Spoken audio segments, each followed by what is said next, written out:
가끔씩 내비게이션이 없다면 얼마나 길 찾기가 힘들까 이런 생각을 해봐요.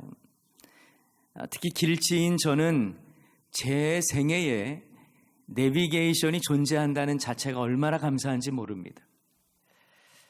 자, 그런데요, 아무리 좋은 내비게이션이라고 해도 자신의 현 위치를 제대로 인식하지 못하는 내비게이션이라면 아무 쓸모가 없을 겁니다. 게다가 정확한 목적지를 인식하지 못하는 내비게이션이라면 그 역시 쓸모가 없겠지요. 내비게이션의 생명은 현재 위치를 빨리 인식하고 가야 할 위치를 제대로 가르쳐 주는 데 있기 때문입니다. 오늘 본문에 보면 하나님께서 에브라임과 사마리아의 현 주소를 말씀해 주십니다. 에브라임과 사마리아 모두 북이스라엘을 상징하는 표현인데요, 하나님은 호세아를 통해 에브라임의 상태가 얼마나 심각한 상태인지를 말씀하십니다. 겉보기에는 멀쩡해 보입니다. 그러나 그 내면과 심령은 완전히 썩어 부패한 상태입니다. 그런데 문제는 그들의 부패함을 스스로 인정하지 않고 감추기만 한다는 거예요. 여러분, 환자가 의사 앞에 갔을 때에 자기의 몸 상태를 솔직히 드러내는 것은 기본 아닙니까? 감추고 숨기려면 의사를 찾아올 이유가 없겠죠. 자, 그런데요, 간혹 정신과 치료를 받는 환자들 중에는요, 자신을 드러내지 않는 경우가 참 많다고 합니다. 그러면 아무리 뛰어난 정신과 의사라도 치료에 애를 먹게 되죠. 지난번에 했던 말과 오늘 하는 말이 다릅니다. 심리적으로 위장을 하는 경우도 있다고 해요. 방어 기제를 발휘합니다. 그래서 다중인격 장애를 가진 사람의 심리 치료는요, 정말 어렵다고 하죠. 오늘 본문에서 말씀하시는 에브라임, 북이스라엘을 말합니다. 이들의 상황이 바로 그러했습니다. 감춘 죄들이 너무 많았어요. 하나님께서 그들을 치료하려고 할 때에 그들의 감추어 놓았던 죄악이 드러나기 시작합니다. 1절 말씀을 볼까요? 내가 이스라엘을 치료하러 갈 때에 에브라임의 죄와 사마리아의 악이 드러나도다. 그들은 거짓을 행하며 안으로 들어가 도둑질하고 밖으로 떼지어 노략질하며 위장을 하고요, 속임수를 써서 감추었던 이 에브라임의 죄와 사마리아의 악이 드러났다는 말이에요. 이처럼 하나님은 그들을 치료하기 위해 그들의 죄악을 드러내십니다. 그리고 그들의 현 상태를 보여주기 위해서 몇 가지 비유로 말씀하세요. 자, 그 비유를 우리가 하나씩 살펴볼 겁니다. 그러면서 그들의 현 주소가 어떠한 상태였는지를 우리가 함께 살펴볼 것입니다. 먼저 하나님은 그들이 과자를 만드는 자에 의해 달구어진 화덕과 같다라고 말씀합니다. 우리 4절 말씀 한번 읽어볼까요? 그들이 다 간음하는 자라 과자 만드는 자에 의해 달구어진 화덕과 같도다. 그가 반죽을 뭉침으로 발효되기까지만 불일으키기를 그칠 뿐이니라. 자, 무슨 의미일까요? 하나님은 이스라엘이 달구어진 화덕처럼 정욕으로 강렬하게 불타오른다는 말이에요. 그들은 모두 다 간음하는 자다. 그들의 타락한 상태가 마치 달구어진 화덕같이 강렬하다는 것을 말씀합니다. 반죽을 뭉쳐서 발효될 때를 제외하고는 항상 화덕이 달궈져 있는 것처럼 그들의 간음과 정욕으로 인하여 강렬하게 불타오르고 있다라는 것을 말씀하는 비유입니다. 6절에서도 이스라엘의 마음이 간교하여 화덕과 같다라고 말씀하고요, 그들의 분노도 아침에 피우는 불꽃과 같다라고 말씀합니다. 7절에서는 그들이 다 같이 화덕같이 뜨겁다라고 말하는 내용이 나오는데요, 그래서 그들의 간교함과 분노가 불꽃같이 일어나며 재판장과 왕들까지 삼켜버린다라고 말씀합니다. 우리 7절 말씀도 한번 읽어봅니다.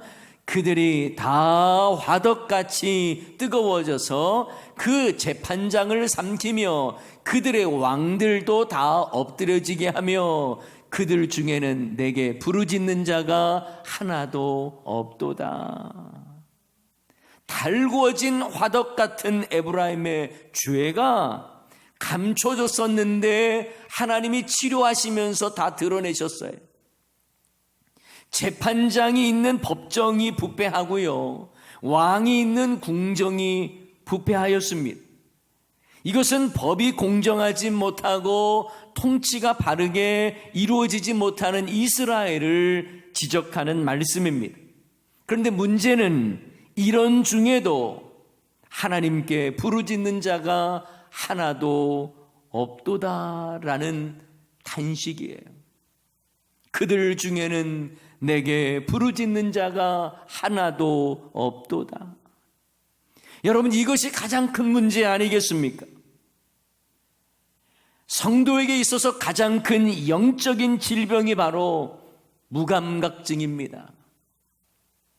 그들의 정욕과 욕심과 간교함이 화덕같이 뜨거워 재판장도 삼키고 왕도 엎드려지게 하는 그 심각한 상황에 처해 있는데도 이스라엘 백성들은 하나님의 은혜와 도우심을 구하지 않고 부르짖지 않는다는 것이 더 큰 문제예요. 그들 중에는 내게 부르짖는 자가 하나도 없도다. 여러분, 우리 인생에 문제가 있다는 것, 그것이 문제가 아닙니다. 넘어지지 않는 인생이 어디 있고 문제 없는 인생이 어디 있습니까? 우리 인생은요, 그야말로 문제투성이에요. 그러나 믿음의 사람은 그 위기와 힘겨운 문제 앞에서 하나님을 부르는 사람입니다. 문제 앞에서 내 힘과 경험을 의지하는 것, 여러분, 이것이 문제예요. 그러므로 문제 앞에서 하나님께 구하고 부르짖는 인생이 소망이 있는 인생임을 여러분 믿으시기 바랍니다.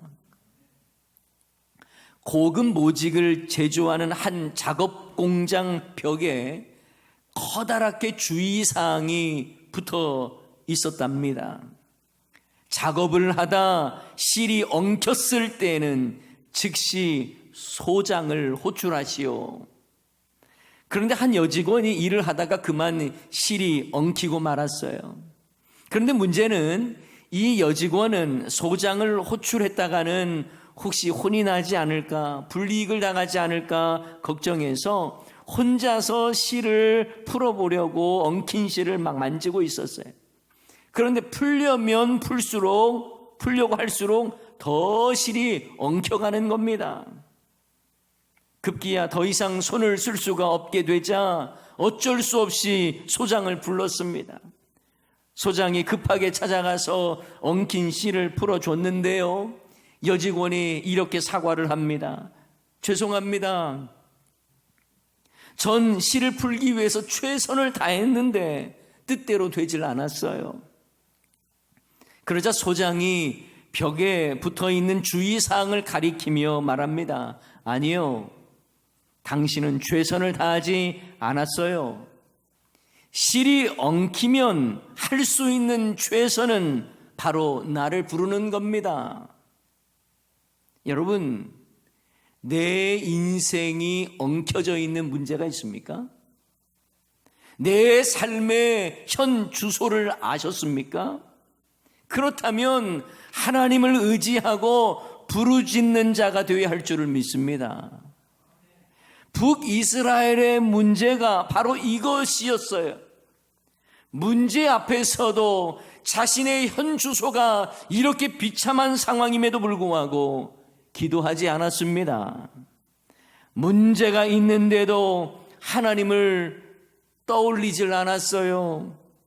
화덕같이 달궈진 죄가 무섭고 그 죄로 재판장도 삼켜지고 왕들도 엎드려지는 그 비참한 상황에서 하나님을 찾지 않고 부르짖지 않는다는 것, 이것이 더 큰 죄 아닙니까? 그래서 사무엘 선지자는 기도를 쉬는 것을 죄라고까지 말했잖아요.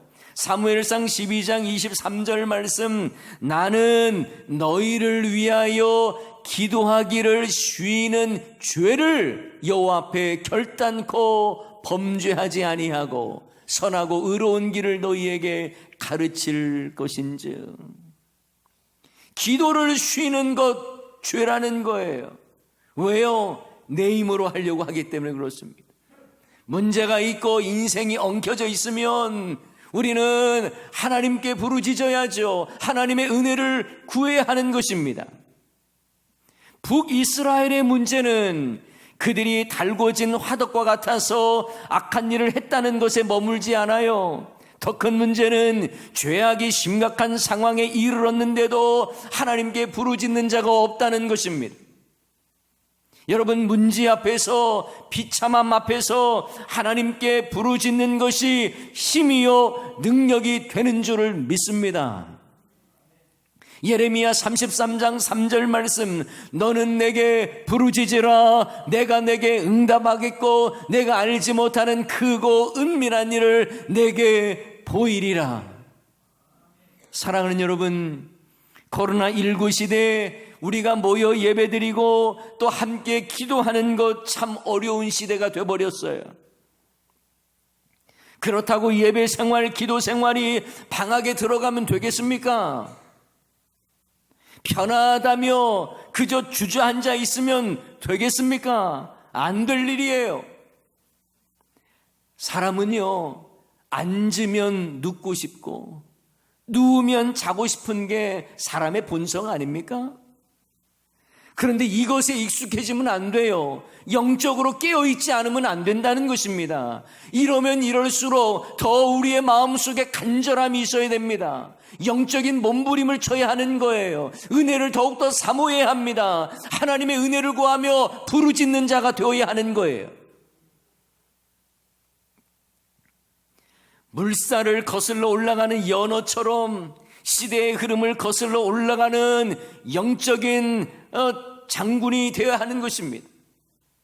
어려운 시대를 살고 있잖아요. 예배와 신앙생활에 어려움이 많은 이 시대에 저와 여러분은 영적인 예민함을 가지고 기도의 능력을 맛보는 삶을 살아야 할 줄을 믿습니다. 오늘 본문에서는 북이스라엘의 죄에 대한 또 다른 비유가 나옵니다. 그것은 뒤집지 않은 전병과 같다라는 거예요. 뒤집지 않은 전병. 여기서 전병이라는 말은요, 납작한 모양의 반죽을 화덕에 붙여서 만드는 빵입니다. 여러 민족과 혼합되어 있는 상태를 반죽되어 있는 전병과 같다라고 비유하면서 그 전병이 어느 정도 익었으면 뒤집어야죠. 그런데 뒤집지 않았다는 겁니다. 자, 그렇게 되면 어떤 일이 발생하죠? 한쪽 면은요, 바짝 타게 됩니다. 다른 면은 아예 익지도 않게 돼요. 그들의 상황이 바로 이렇다는 것입니다. 뒤집지 않은 전병과도 같다는 거예요. 8절 말씀 볼까요? 에브라임이 여러 민족 가운데에 혼합되니 그는 곧 뒤집지 않은 전병이로다. 뒤집지 않은 전병은요, 그들의 무감각을 말씀하시는 내용이에요.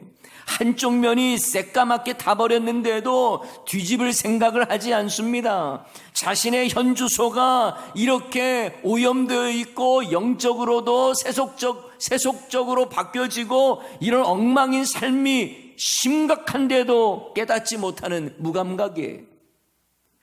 그래서 바로 이어 나오는 구절에요, 알지 못한다라고 하는 말씀이 반복되어 있어요. 9절 말씀 볼까요?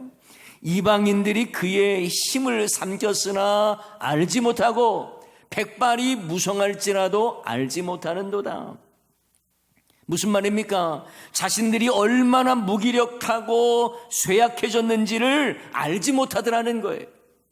자신의 현 주소를 알지 못하는 것이 그들을 망하게 하는 것입니다.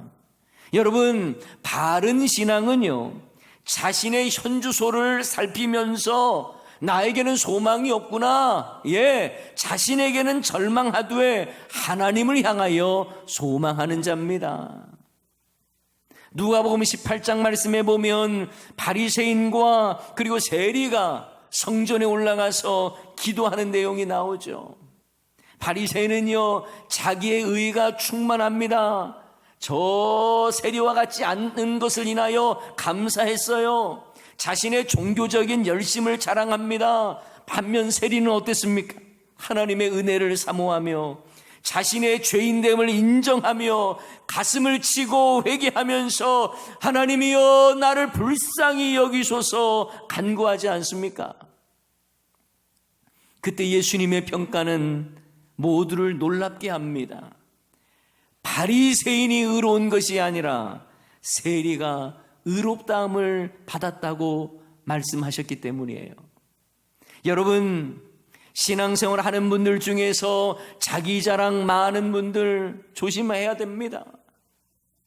자기 의의가 충만한 분들, 더 조심하셔야 돼요. 겉으로는 잘하고 있다고 착각할 수 있을지는 몰라도 바른 신앙이 아닙니다. 하나님께 항복하고 돌아오는 사람, 하나님께 늘 불쌍히 여겨달라고 간구하는 그 사람이 하나님의 은혜 아래 거하게 되는 거예요. 10절 말씀 볼까요? 이스라엘의 교만은 그 얼굴에 드러났나니 그들이 이 모든 일을 당하여도 그들의 하나님 여호와께로 돌아오지 아니하며 구하지 아니하도다. 자신이 얼마나 교만한지 잘 알지 못합니다. 그저 자기의 의에 사로잡혀 있어요. 그들은 하나님께 돌아오지도 않고 구하지도 않습니다. 이것이 바로 그들의 현 주소입니다. 현 상태가 이처럼 망가져 있어요. 무뎌져 있어요. 그런데도 그들은 자신의 상태를 잘 깨닫지도 못합니다. 그래서 성경은 그들을 향하여 어리석은 비둘기와 같다라고 말씀하죠. 하나님을 향하여 부르짖지 않는 대신 애굽을 향해서 부르짖고 그리고 또 앗수르를 향해 가고 있는 그들의 모습이 어리석은 비둘기와 같다라고 말씀하는 겁니다. 자, 그래서 11절 말씀의 표현을 보면 참 재미있죠. 11절, 에브라임은 어리석은 비둘기같이 지혜가 없어서 애굽을 향하여 부르짖으며 앗수르로 가는도다. 여러분, 이 표현이 재미있지 않습니까? 에브라임 곧 이스라엘 백성들은요, 어리석은 비둘기처럼 지혜가 없어서 하나님께 부르짖어야 되는데 애굽을 향해 부르짖습니다. 하나님을 향해 살려달라고 해야 하는데 애굽을 향해 살려달라고 합니다. 그런데 문제는 그러면서도 몸은 앗수르로 가고 있다는 거예요. 이러지도 저러지도 못하는 상황이죠. 여러분, 이런 모습이 하나님을 의지하지 않고 간구하지 않는 자들의 전형적인 모습 아닐까요? 안절부절 못합니다. 애굽을 향해 부르짖으면서도 행동은 앗수르를 향해 나아갑니다. 하나님을 신뢰해야 되는데 그러지 않으니까 이리저리 흔들리면서 애굽을 향해 살려달라고 부르짖고 아수르를 향하여 압첨하면서 양다리를 걸치고 있어요.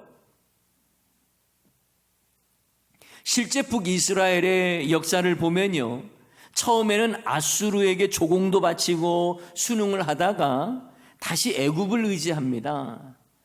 그래서 아수르를 배신하죠. 결국 이 일로 아수르의 살마네셀 왕이 북이스라엘의 마지막 왕 호세아를 포로로 끌고 갑니다. 그래서 북이스라엘이 망하게 되는 거예요.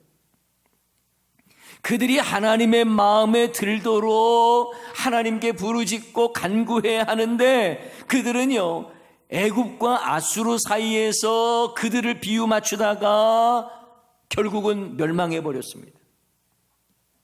그러니 하나님은 그들이 어리석은 비둘기 같다라고 말씀하는 거예요.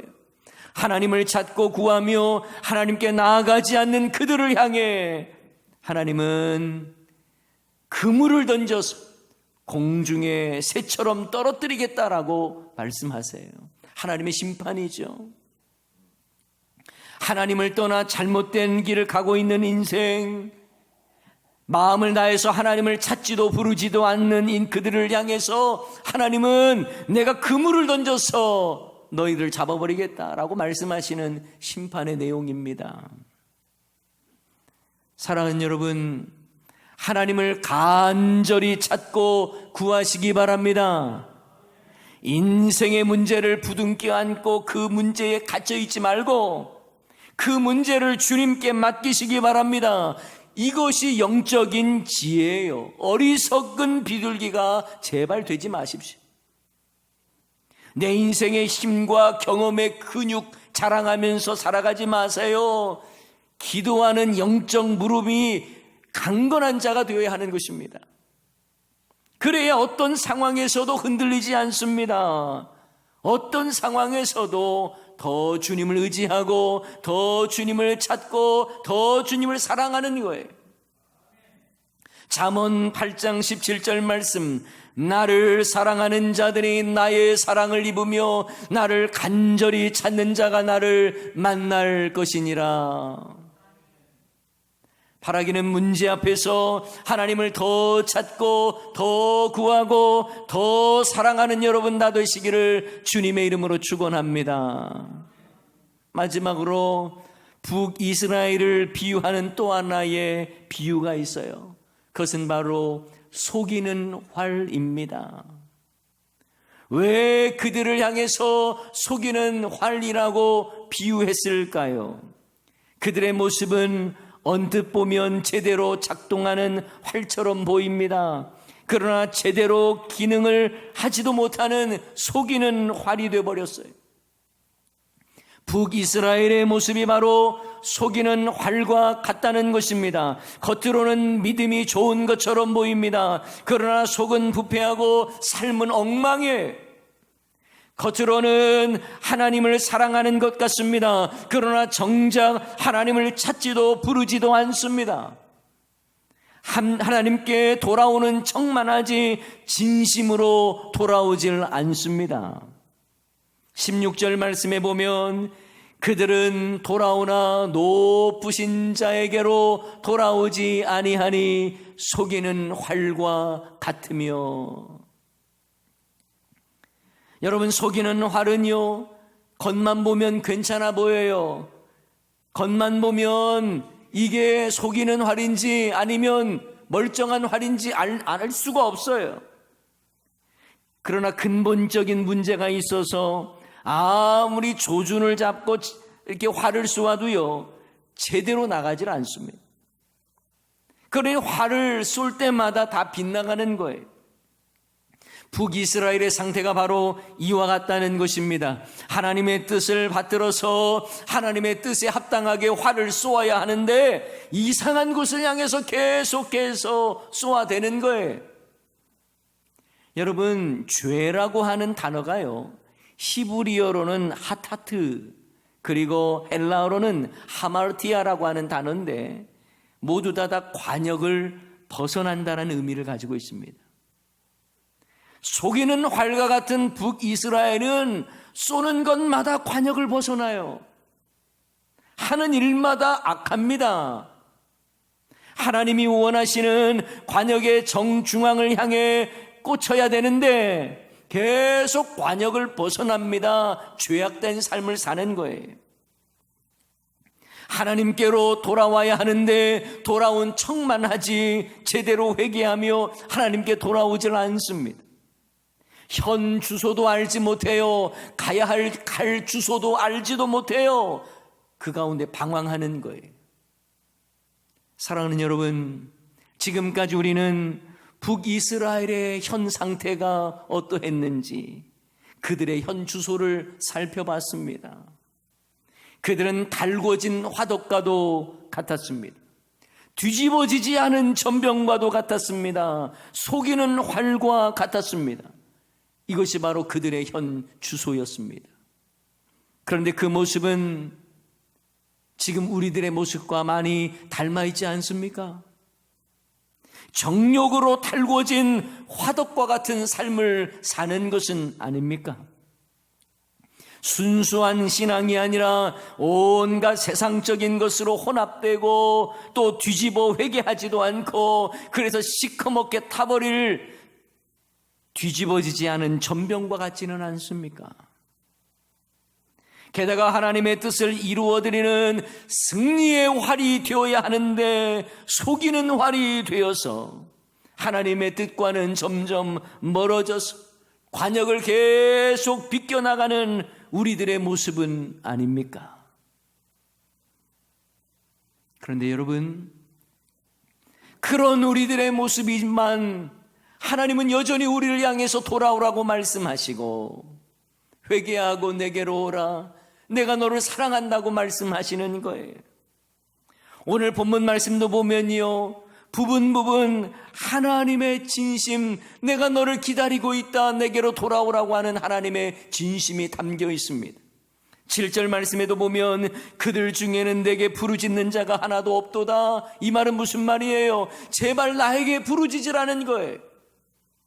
10절에도 보면 여호와께로 돌아오지 아니하며 구하지 아니하도다. 이 말 무슨 말입니까? 내게로 돌아오라는 거예요. 13절 말씀, 내가 그들을 건져주려 하나 그들이 나를 거슬려 거짓을 말한다.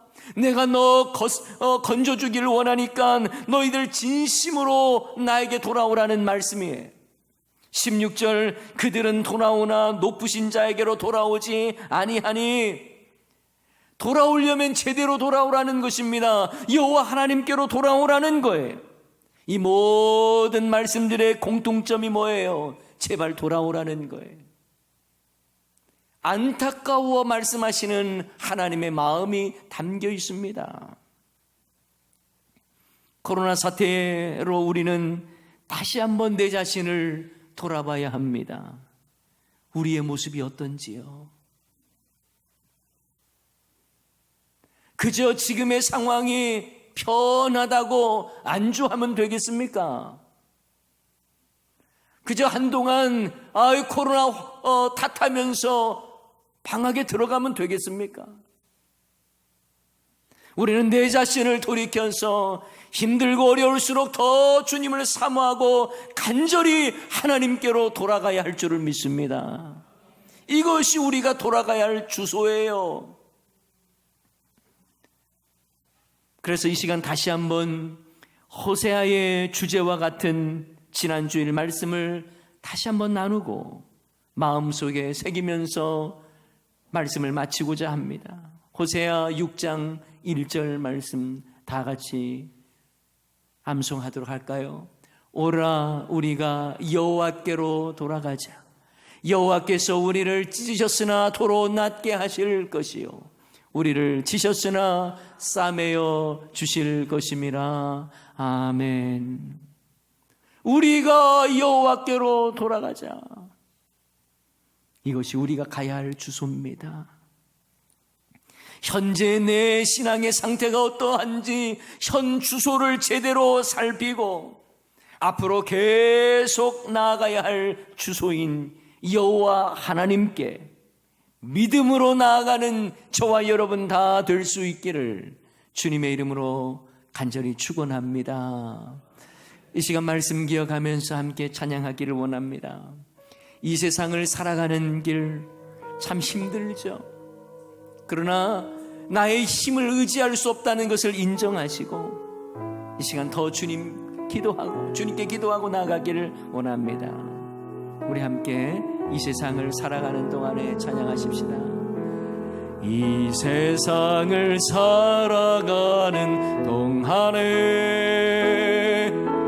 나의 힘을 의지할 수 없으니 기도하고 낙심하지 말 것은 주께서 참 소망이 되심이라. 하나님의 꿈이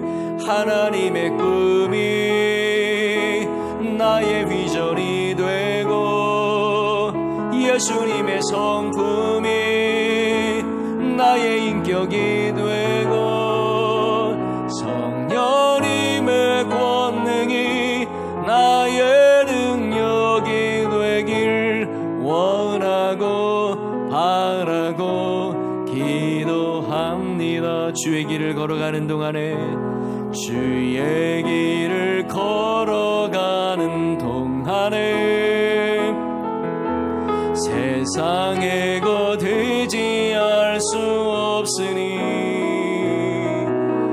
감사하고 낙심하지 말 것은 주께서 참 기쁨이 되심이라.